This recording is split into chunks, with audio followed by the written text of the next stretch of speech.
క్రీస్తు యేసునందు ప్రియమైన సోదరి సోదరులారా, మన ప్రభువును రక్షకుడునైన యేసు క్రీస్తు యొక్క పరిశుద్ధమైన నామమున నేను మీకు శుభములు వందనములు తెలియజేయచ్చు ఉన్నాను. కొలసై పత్రికను మనం ధ్యానం చేస్తూ ఉన్నాం. అందులో భాగంగా 4వ అధ్యాయము 11వ వచనములో ఉన్నాను. పౌలు ప్రతి పత్రిక చివర్లో వందన వచనం రాస్తాడు, వందనాలు తెలియజేస్తాడు. ఎవరికి వ్రాస్తున్నాడో ఆ స్థలంలో ఉన్నవారికి, తన యొద్ద ఉన్నటువంటి వారు ఎవరైతే ఉన్నారో వారందరూ వారి పేర్లను ప్రస్తావిస్తూ, అవతలి వారి పేర్లను కూడా ప్రస్తావిస్తూ పౌలు శుభములు వందనాలు తెలియచేయటం ఆయనకు పరిపాటి, అది అలవాటు. కాబట్టి నాతో కూడా చెరలో ఉన్న అరిస్తార్కు అని అన్నాడు. అలాగే మార్కు, వీరు మీకు వందనాలు తెలియజేస్తూ ఉన్నారు. ఇక 11వ వచనంలో యూస్తు అను యేసు కూడా మీకు వందనములు తెలియజేస్తూ ఉన్నాడు. మనకు అపోస్తల కార్యముల గ్రంథం 1వ అధ్యాయమునందు ఒక యూస్తు కనబడతాడు. ప్రభువైన యేసు క్రీస్తు యొక్క శిష్యుడిగా ఉండడానికి యూదా స్థానములో ఒకరిని ఏర్పాటు చేసుకుందాం అని చీట్లు వేయడానికి యేసు ప్రభు శిష్యులు ఇద్దరిని తీసుకుంటారు. వారిలో ఒకని పేరు యూస్తు అనే మాట వ్రాయబడింది. అపోస్తల కార్యములు 1వ అధ్యాయం 23వ వచనం, యూస్తు అను మారు పేరు గల బర్సబ్బా అని అతని గూర్చి వ్రాయబడి ఉంది. ఆ తర్వాత అపోస్తల కార్యముల గ్రంథమే 18వ అధ్యాయమునందు మరొక వ్యక్తి మనకు కనిపిస్తాడు. అతని పేరు కూడా యూస్తే, భక్తి కలిగిన వాడు అని వారిని గూర్చి చెప్పబడింది. ఆ తదుపరి ఇక్కడ మనం చదివాం, యూస్తు అన్నటువంటి యేసు అని అతనికి మరొక పేరు వ్రాయబడి ఉంది. ఏదేమైనప్పటికీ ఒకవేళ అపోస్తల కార్యముల గ్రంథం 1:23లో ఉన్న యూస్తు కాకపోవచ్చు. అపోస్తల కార్యముల గ్రంథం 18వ అధ్యాయములో ఉన్న 7వ వచనంలో ఉన్న భక్తిగల తీతియు యూస్తు అను ఒకని ఇంటికి వచ్చాను అని వ్రాయబడింది. కాబట్టి బహుశా ఒకవేళ ఇతడే అయి ఉండవచ్చునేమో, కాకపోవచ్చు కూడా. కానీ ముగ్గురు ఉన్నారు అనే విషయాన్ని, ఆ పేరు 3 చోట్ల కనబడుతుంది అనే సంగతిని నేను మీకు గుర్తు చేస్తూ ఉన్నాను. ఈ యూస్తు ఇతడు మీకు వందనములు తెలియజేస్తూ ఉన్నాడు. తనతో కూడా ఉన్నవారు అరిస్తార్కు, మార్కు, అలాగే యూస్తు, వీరంతా తనతో కూడా చెరసాల్లో ఉన్నారు. ఇది మొట్టమొదటి చెర పౌలునకు. రోమాపట్నంలో ఉన్నాడు. కాబట్టి వారు మీకు వందనాలు తెలియజేస్తున్నారు అని చెప్పారు. పైగా 11వ వచనంలో యూస్తు అని యేసు కూడా మీకు వందనాలు చెప్పుచూ ఉన్నాడు. వీరు అంటే 10వ వచనంలో ఉన్నటువంటి మార్కు, 11వ వచనంలో ఉన్న యూస్తు, వీరు సున్నతి పొందిన వారిలో చేరినవారు. సున్నతి పొందిన వారు అనగా యూదులు, భౌతికంగా సున్నతి పొందిన వారు యూదులు. కాబట్టి భౌతికంగా సున్నతి పొందిన వీరు హృదయ సున్నతి కూడా కలిగిన వారు, అనగా రక్షణానుభవాన్ని కలిగిన వారు, ప్రభు అయిన యేసుక్రీస్తునందు విశ్వాసం ఉంచిన శిష్యులు. అందుచేత వీరు మాత్రమే దేవుని రాజ్యం నిమిత్తం నా జతపని వారై ఉన్నారు. అంటే సున్నతి పొందిన వారిలో వీరు మాత్రమే. తిమోతి అన్యజనుడే, కాకపోతే అవసరం నిమిత్తం సున్నతి చేయించాడు. ఎక్కువ శాతం లూకా అన్యజనుడే. తనతో పాటు అన్యజనులు లేని వారు ఉన్నారు కొందరు. తాను అన్యజనులకు సువార్థికుడు, అపోస్తలుడు కనుక ఎక్కువ శాతం మంది పౌలు చుట్టూ ఉన్నవారు అన్యజనులైనటువంటి వారు. ప్రియులారా, వీరు దేవుని రాజ్యము నిమిత్తం నా జతపని వారై ఉన్నారు. ఎంత మంచి మాట. మనం ఒంటరిగా పరిచర్య చేయటం మంచిది కాదు. జతపని వారు ఉండాలి మనకు. దేవుని సేవ జతగా చేసేది. ఇది ఒంటెద్దు బండి వ్యవహారం కాదు. ఇది జత జత. ప్రభువునకు 12 మంది శిష్యులు ఉన్నారు. శిష్యులే ఉన్నప్పటికీ వారు జతపని వారు కూడా ప్రభువునకు. కనుక ప్రియులారా, జత పని అనేటువంటిది చాలా ముఖ్యం. అది అవసరమైంది. ఎందుకంటే దేవుని పని అంటేనే జత. అసలు దైవ వ్యవస్థే ఉమ్మడి వ్యవస్థగా మనకు కనబడుతుంది. తండ్రి కుమార పరిశుద్ధాత్మైన వ్యవస్థగా మనకు కనబడుతుంది. కనుక ఈ జత మనకు అవసరమై ఉందని మనం జ్ఞాపకం చేసుకుందాం. వీరు నాకు జత పని వారై ఉన్నారు, వీరి వలన నాకు ఆదరణ కలిగారు. జత పని వారి వలన ఆదరణ కలగాలి. జత పని వారి వలన ఆటంకాలు కాదు. జత పని వారు అసూయపడకూడదు. మనము కొద్ది కాలం లోకంలో ఉండి పని చేసుకుని వెళ్ళిపోయేవాళ్ళం. మనకు ఈ అసూయలు, అలాగే ఈ ఆటంకాలు, ఈ అపవాదాలు ఇవన్నీ కూడా అనవసరం, నిష్ప్రయోజనం. కాబట్టి జత పనివారిగా ఉందాం. ఎందుకంటే దేవుని రాజ్యము నిమిత్తం అన్నాడు, మన రాజ్యం కాదు. మన రాజ్యాన్ని స్థాపించుకోవాలంటే అది వేరు సంగతి. దేవుని రాజ్య స్థాపనలో మనం దేవుని రాజ్య పనిలో జత పనివారుగా ఉండాలి, అంతే. ఆ మాటలను గుర్తుపెట్టుకుందాం. 12వ వచనం, మీలో ఒకడు అనగా కొలొస్సీయులలో ఒకడైనటువంటి ఎపఫ్రా యేసుక్రీస్తు దాసుడు అన్నాడు. ఎంత మంచి మాట. మీలో ఒకడు క్రీస్తు యేసు దాసుడైన ఎపఫ్రా మీకోసం ప్రార్థన చేస్తున్నాడు. ఏమని ప్రార్థన చేస్తున్నాడు? మీరు సంపూర్ణులు కావాలని, ప్రతి విషయంలో దేవుని చిత్తాన్ని గురించి తెలుసుకోవాలని, సంపూర్ణ ఆత్మ నిశ్చయిత గలవారై ఉండాలి అని, అంటే చంచలులు కాకుండా ఉండాలని, స్వీయ చిత్తం చొప్పున నడిచేవారు కాకూడదని, దేవుని చిత్త ప్రకారంగా నడిచేవారు కావాలి అని, మీరు ఇంకా బాలురుగానే ఉండకూడదని, పరిపూర్ణులు కావాలి అని, సంపూర్ణతలోనికి రావాలి అని అతడు మీకోసం ప్రార్థన చేస్తున్నాడు. ఇలాగుని చెప్పాలి, ప్రభువా కొలొస్సై సంఘస్థులు, మా సొంత సంఘస్థులు సంపూర్ణులు కావాలి. వారు ఇంకా బాలురుగా ఉండకూడదు, పిల్లలుగా ఉండకూడదు. వారు మీ చిత్త ప్రకారంగా నడవాలి. సంపూర్ణ ఆత్మ నిశ్చయిత గలవారై ఉండాలి అని మీ కొరకు పోరాడుచూ ఉన్నాడు.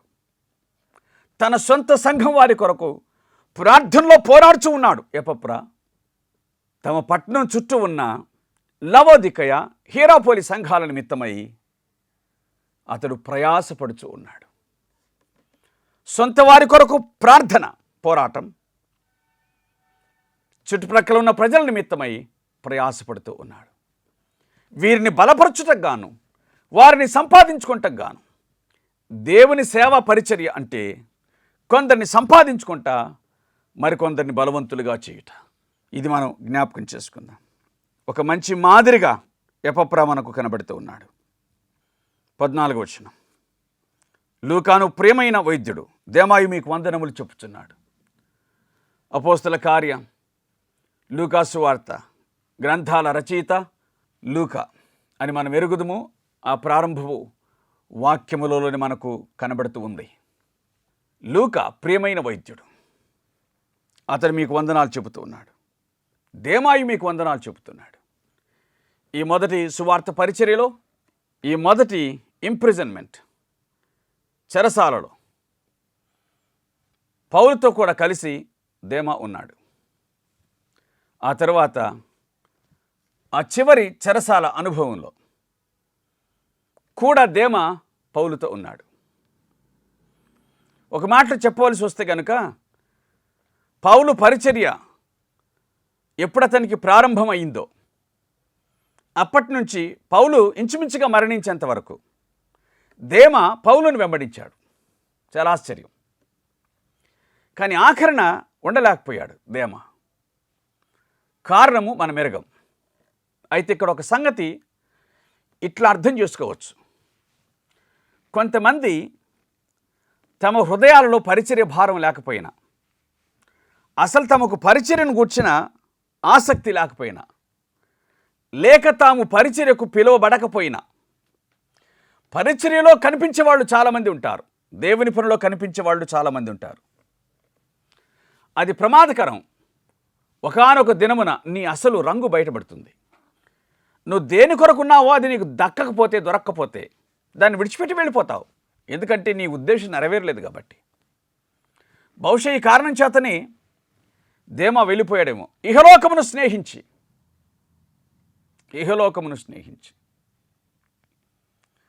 పౌలు దగ్గర ఉండి పరిచర్య చేయటం అనవసరం అనుకున్నాడు. పౌలు వెళ్ళిన తర్వాత ఇక తనకు ఏ నిరీక్షణ, ఏ హోప్ లేదనుకున్నాడు. పౌలు చనిపోకముందే విడిచిపెట్టి వెళ్ళిపోవటం మంచిది అని అనుకున్నట్లుగా ఉన్నాడు. ఏదేమైనా దేమా దేవుని దాసునితో పనిచేసినవాడు, అదే సమయమునందు లోకములో కలిసిపోయినవాడు. ఒక హెచ్చరిక దేమా మనకు జ్ఞాపకం చేస్తున్నాడు. ఏమిటది అంటే, దేవుని సేవలో ఉండవచ్చు, సంఘములో ఉండవచ్చు, పరిచర్యలో పాలుపొందుతుండవచ్చు, కానీ కొంతకాలం తర్వాత పరిచర్యను, ప్రభువును, సంఘమును, సమస్తాన్ని విడిచిపెట్టి లోకంలో కలిసిపోవును వచ్చు. ఇది దేమా జీవితం మనకు నేర్పించేటువంటి పాఠం. అందుకే జాగ్రత్త పడదాం. దేవుడు మనకి ఏది అప్పగించాడో దాన్నే చేద్దాం. అది దేవుని చేత అప్పగించబడింది అయితేనే చేద్దాం, లేకపోతే దానిని గూర్చిన ప్రస్తావన మనకు వద్దు. దేవుడు మనకు ఏ స్థితి అప్పగించాడో ఆ స్థితిలోనే మనం ఉందాం, సంతోషపడదాం, సంతృప్తి చెందుదాం. ఒక పెద్ద దేవుని దాసునితో ఉన్నాం అనేటువంటి ఈ పనులొద్దు. నేను ఫలాని దేవుని దాసుని దగ్గర ఉన్నాను, ఫలాని దైవజనుడి దగ్గర ఉన్నాను, నో, ఈ అతిశయాలొద్దు. ఉంటే ఏం, సోవాన్, ఉంటే ఏం. నువ్వు గొప్ప దైవజనుడి దగ్గర ఉన్నంత మాత్రం చేత దేవుడు అతనికి ఇచ్చే ప్రతిఫలం నీకు ఇవ్వడుగా. ఎవరి పనికి, ఎవరి పరిచర్యకు వారే బాధ్యులు, వారే బహుమానదారులు. కాబట్టి జాగ్రత్త పడదాం. అసలు పరిచర్యలు ఎందుకు ప్రవేశిస్తున్నామో దాని ఉద్దేశాన్ని గ్రహించడం మంచిది అని దేవుని వాక్యం ద్వారా హెచ్చరించబడుతూ ఉన్నాం. దేమా ఇహలోకాన్ని స్నేహించి వెళ్ళిపోయాడు, తెస్సలోనికకు వెళ్ళిపోయాడు, లోకంతో కలిసిపోయాడు. లోక స్నేహం దేవునితో వైరం అనే కదా యాకోబు చెబుతున్న మాట. కాబట్టి దేవునికి విరోధయ్యాడు. చిత్రమైన సంగతి ఏమిటనగా, అంతసేపు దేవుడితో ఉన్నవాడు తర్వాత దేవునికి విరోధయ్యాడు. అంటే ఇది మారు మనసు లేని అనుభవం, ఏదో ఉప్పొంగిన అనుభవం. దేవుని పరిచర్యలో మనస్ఫూర్తిగా కాక, దేవుని కొరకు కాక, టైంపాస్గా ఉన్నట్లుగా ఉంటారే, అట్లా ఉన్నట్టుగా ఉన్నాడు. కాబట్టి అతడు వెళ్ళిపోయాడు. సంపూర్ణ స్థిర నిశ్చయత, సంపూర్ణ ఆత్మ నిశ్చయత కలిగిన ఎపఫ్రాను గూర్చి చదివాం. నిలకడలేని దేమాను గూర్చి మనం వింటూ ఉన్నాం. విచిత్రమైన విషయం. లవోదికలో ఉన్న సహోదరులకును నంఫాకు వారి ఇంటి ఉన్న సంఘమునకు వందనములు చెప్పండి. ప్రభునందు నీకు అప్పగింపబడిన పరిచర్యను నెరవేర్చుటకు దాన్ని గూర్చి జాగ్రత్త పడుమని అర్కింపుతో చెప్పండి. ప్రభు నీకు అప్పగించిన పరిచర్య, ఇక్కడ మంచి మాట ఉంది. ప్రభు నీకు అప్పగించిన పరిచర్య, నీ పరిచర్య నీకు అప్పగించబడిందా? నీకు వారసత్వంగా వచ్చిందా? లేక ఇల్లరికం ద్వారా వచ్చిందా? నీ పరిచర్య దేని ద్వారా వచ్చిందో అది నీకు ప్రభు అప్పగించిన పరిచర్యనా? అయితే దేవునికి స్తోత్రం. తండ్రి సేవకుడైతే ఆ తండ్రి కుమారుని దేవుడు పిలవడని గ్యారెంటీ ఏమీ లేదు. తండ్రి దేవుని దాసుడైతే ఆ తండ్రి కుమారుణ్ణి దేవుడు తన పరిచర్యకు పిలవడని ఏమీ లేదు. పిలవచ్చు కాక, కానీ పిలవకపోయినా వచ్చే అవకాశం ఉందని నా ఉద్దేశం. ఎందుకంటే లోగడ ఓ 50 సంవత్సరాల క్రితం, ఒక 30 సంవత్సరాల క్రితం దేవుని పరిచర్య అంటే తండ్రులు దేవుని పరిచర్య చేస్తూ ఉంటే పిల్లలు భయపడేవారు. భవిష్యత్తులో మేము సేవకులం కాము అని అనుకునేవారు. సేవకులు కాకూడదు, సేవకు రాకూడదు అని అనుకునేవారు. ఎందుకంటే తండ్రుల యొక్క పేద స్థితి, దీన పరిస్థితి, వారి దారిద్ర్యం ఆ పిల్లలను అలాగున ఆలోచింపజేసింది.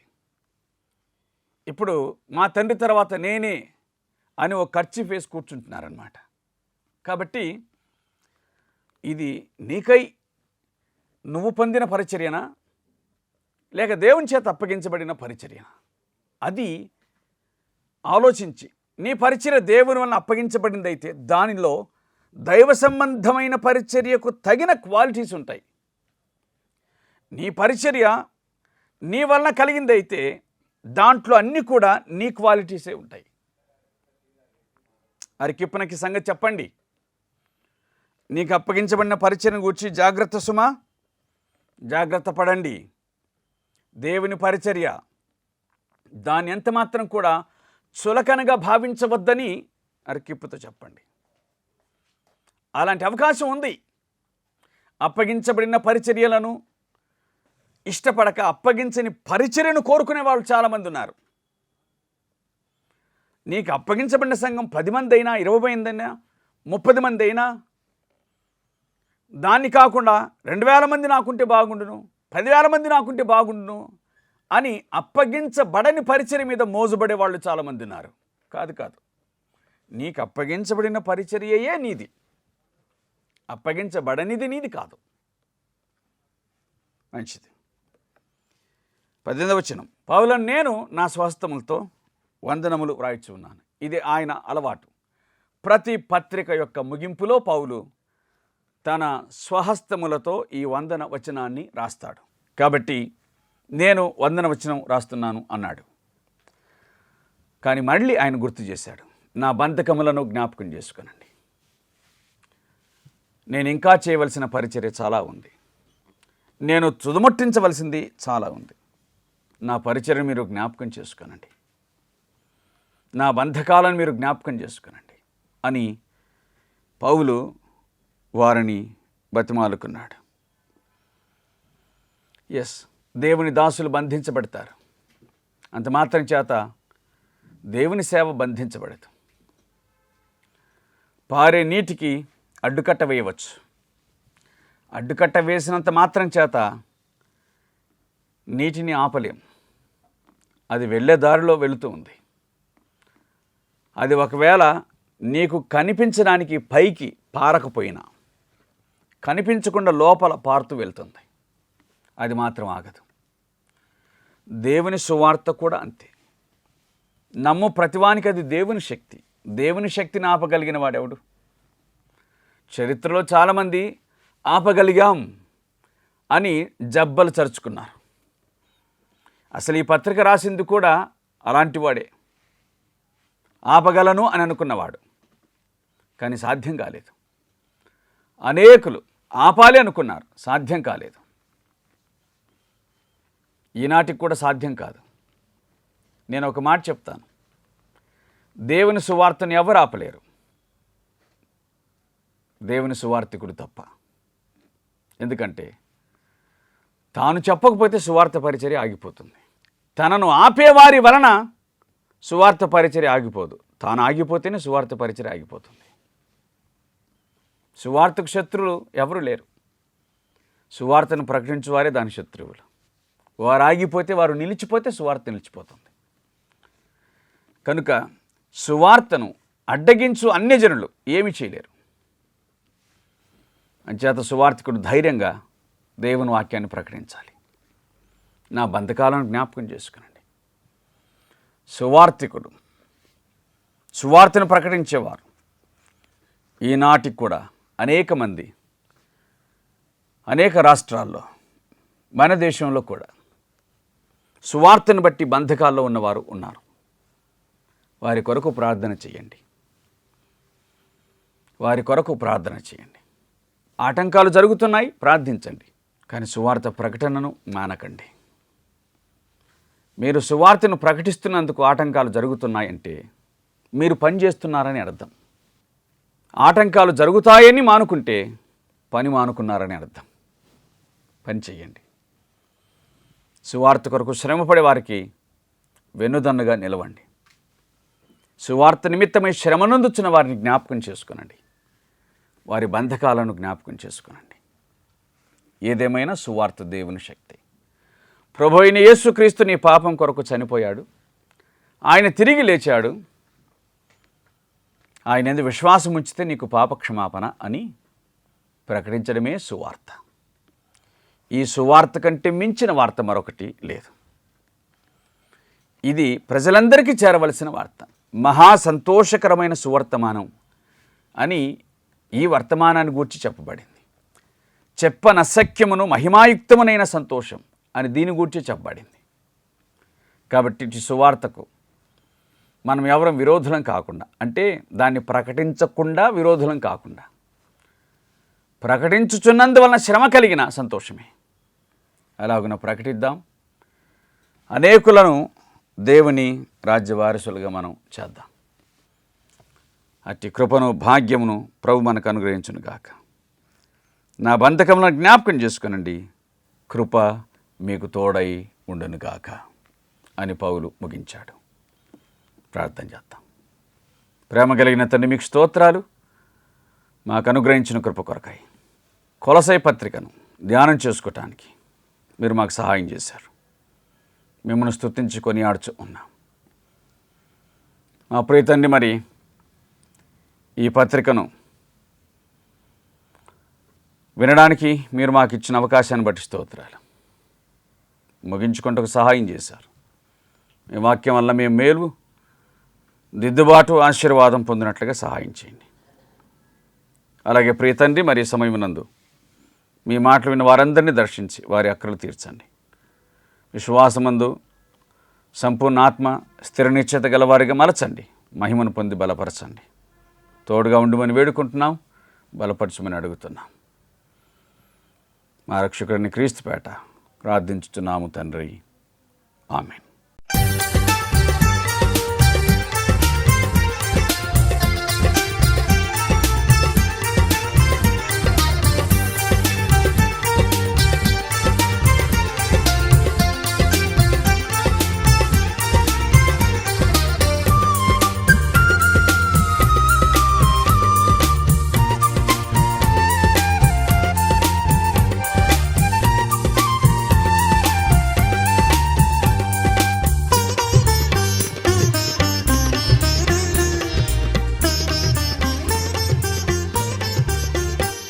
పరలోకములో చెరను